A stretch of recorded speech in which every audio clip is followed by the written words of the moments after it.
Greetings, beautiful soul tribe.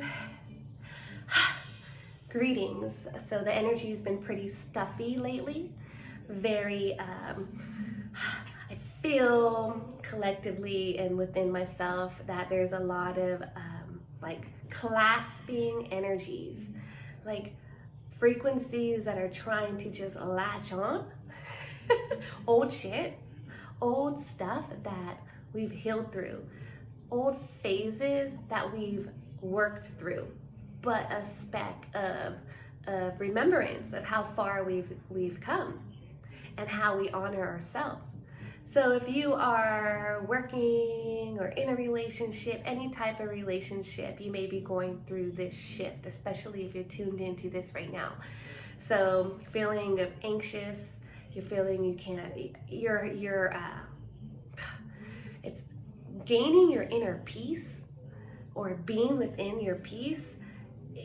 There's something that's poking at you, something that is cycling back, something that feels weighty, feels weighing us down, and we have to be thankful for feeling this emotion and being aware of what we are feeling so we could clear it. So the last couple of weeks, if not even days, like the last couple of days, it's been tough for me to sleep and be comfortable. I've been feeling like this my breath isn't strong enough. I've been feeling like limited in breath. So that tells me like, okay, well, what, start deciphering, unlocking these things. Like, why do I feel like I can't breathe? Like it's hard to breathe. Why do I feel suffocated? Why do I feel like bagged up? What the heck? I don't even know where this comes from, but bagged up, I don't know if that's the right term, but that's how I feel sometimes. And if I'm feeling like that, you may be feeling this way too.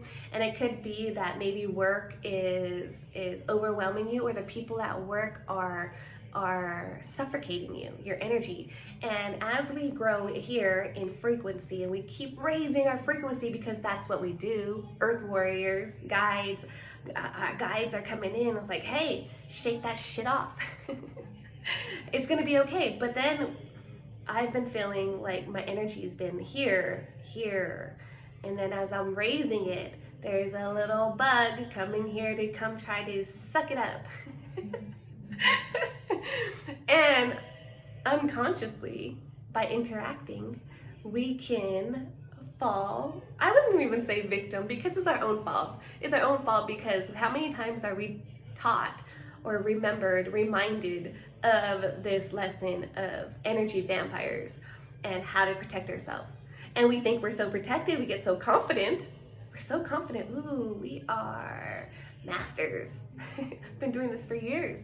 But it still happens. There's ways that people can still, or energies that can still suck life force energy from us. It could be our children, it could be people at work, it could be relationships, it could be our family members, our parents, it could be our siblings, it could be any of it, right?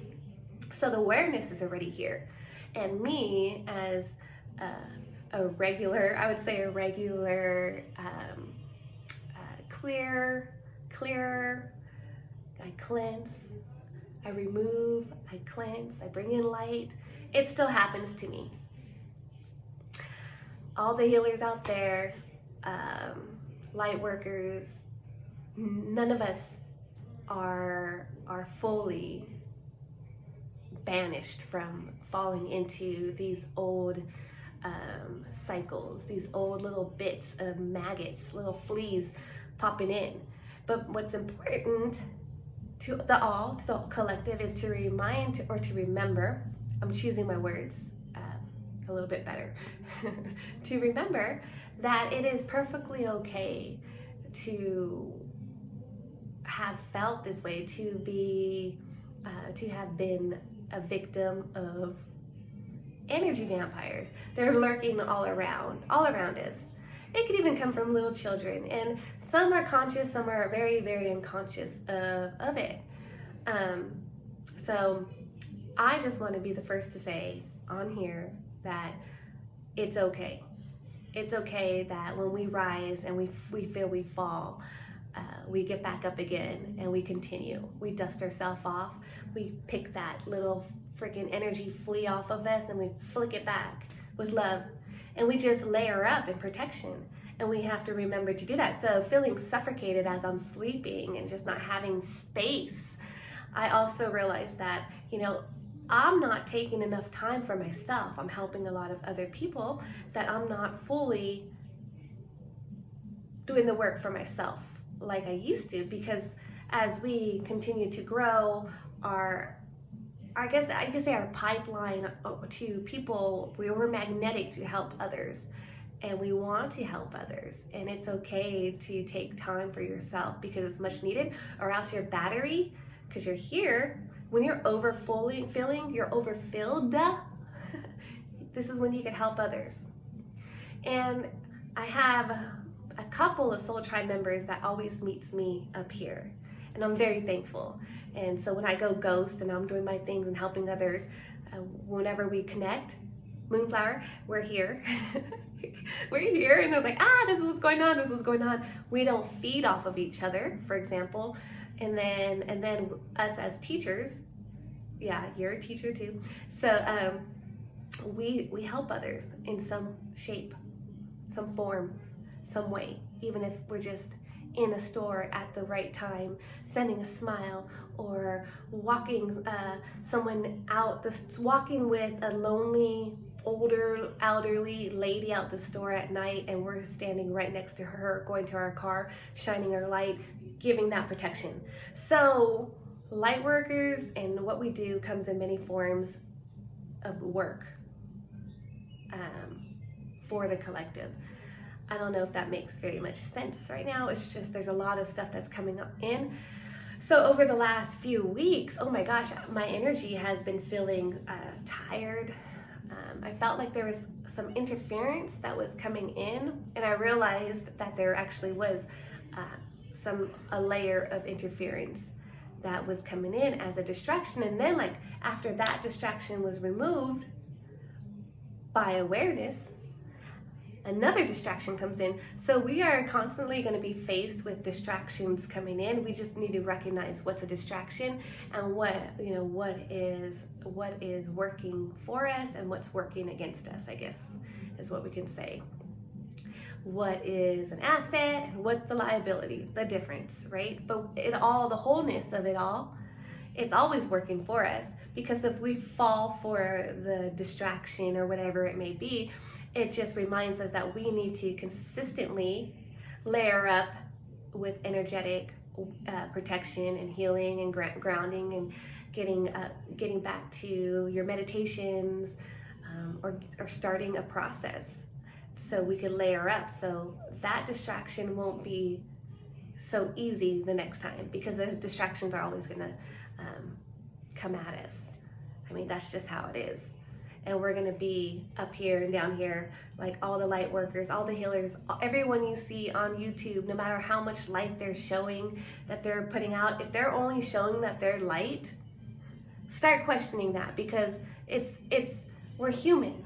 We're living in this human experience, and we want to be, not only am I here to say, hey, I'm here to help clear some code, send some clearing codes, send some healing codes, help you to ground and raise your frequency. I'm also here to tell you, hey, I am just like you. I am human, living this human experience, and we are all working together. So don't be so hard on yourself is the message. And when you feel like you're stuffy and you can't breathe, take time for yourself. Figure out why you're feeling that. If it doesn't have to do with the low quality of air, there's actually something that popped up last week. Was it last week that said air quality poor? And I'm thinking, yeah, no shit. I've been feeling it. Even when I was at work, there was some stuff going on with the air quality. I'm like, okay, what does this mean? Breathing. And as we're shifting, or many of us have shifted into the new earth energetically, we're all physically here. If you get it, you get it. But we're integrating these energies. bodies are aching, you're needing to drink more water, your vision is changing. These are ascension symptoms. You're getting headaches, third eye activations, and my third eye activation is when I'm feeling a headache, kind of like right here, and all right here, and my vision is blurry, and usually it's blurry for about 2 days or so. At one point, I think it was maybe 3 weeks ago, my vision, it was almost like taking some type of psychedelic. I'm here reading my computer and everything got so bright. It's like, oh, this is me. It's so bright in here, and I almost panicked. If I didn't know how to ground my energy and just breathe through it, I probably would have had a panic attack. And panic attacks are no fun. You start feeling all numb and like you're gonna die. Really, it could be that bad. Anyway, my message is stay true to yourself. Take time for yourself. Remember not to be too hard on yourself when you feel like you're not doing the work. When we feel like we're falling back into old patterns. And when we realize it, we snap into the realization of, hey, it's okay. And then you get back up here. You work your way back up here. So I sent you lots of love, and love me back. You've got this. It's a big shift, and I feel it. My bones are achy. My back is still cracking. My hands are feeling achy. It's a thing. It's a thing. So during the beginning stages of my awakening, my head was tingly up here. I was getting downloads after a certain time. So if you're like out of nowhere, you're talking to someone and you're getting messages that are coming in, and it's good and healthy to speak it out loud. Write it down, journal. I used to have like 10, I still have a lot of journals all around the house to write your notes. If you're hearing songs in your head out of nowhere, like pay attention to the words. What does the song mean to you? What's the message? If somebody behind you at the store is talking and it catches your attention and you're into it, not to gossip, but to listen and see if there's a message for you. Anyway, I send you lots of love. It's already 12 minutes in. Hope you stayed. Love me back. I love you.